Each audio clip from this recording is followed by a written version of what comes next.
खरं तर आज सुदैवाने एक मोठी दुर्घटना जळगावच्या चाळीसगाव तालुक्यातील कन्नड घाटामध्ये टळलेली आहे. छत्रपती संभाजीनगरवरून सुरतकडे जाणाऱ्या एसटी बसचा खरं तर कन्नड घाटामध्ये भीषण असा अपघात झाला. एकंदरीत या ठिकाणी खरं तर बसमध्ये तांत्रिक बिघाड झाला आणि त्यानंतर बस बस जी आहे ती या ठिकाणी कन्नड घाटामध्ये असलेल्या या सुरक्षा कठड्याला जाऊन धडकली.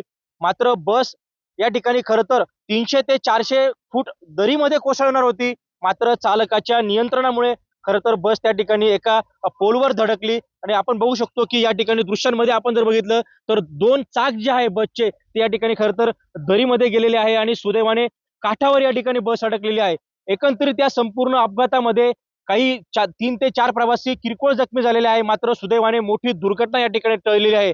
या बसमध्ये खरं तर 49 प्रवासी जे आहे ते प्रवास करत होते आणि मोठी दुर्घटना या ठिकाणी टळल्याचं बोललं जात आहे. आपल्यासोबत स्वतः या ठिकाणी बसमध्ये जे चालक होते, ते चालक आपल्यासोबत आहेत, त्याच्याशी आपण संवाद साधणार आहोत. आणि नेमकं काय घडलं होतं या ठिकाणी?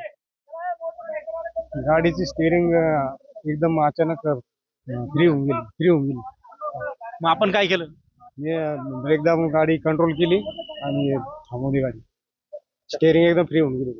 दादा, खरं तर एक मोठी दुर्घटना टळली असं आपल्याला म्हणता येईल, कारण बाजूलाच 300 ते 400 फूट खोल दरी होती त्या ठिकाणी. आणि कसं त्या ठिकाणी त्यावेळेस काय होतं मनामध्ये? अशा वेळेला काही समजत नाही, काही नाही. ते अचानकच फ्री झाली स्टिअरिंग. त्याच्यामुळे मी एकदम ब्रेक दाबून सनी गाडी आपली कंट्रोल केली कशी तरी आणि वाचवली गाडी.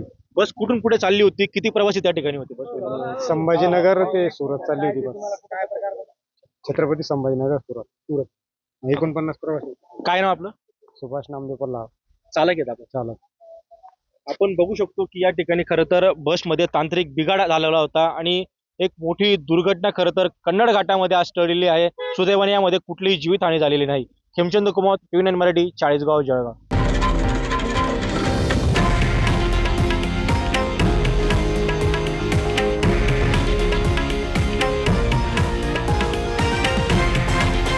हे आहे देशातील नंबर 1 न्यूज नेटवर्क आणि आपण पाहत आहात TV9 मराठी, एकमेव.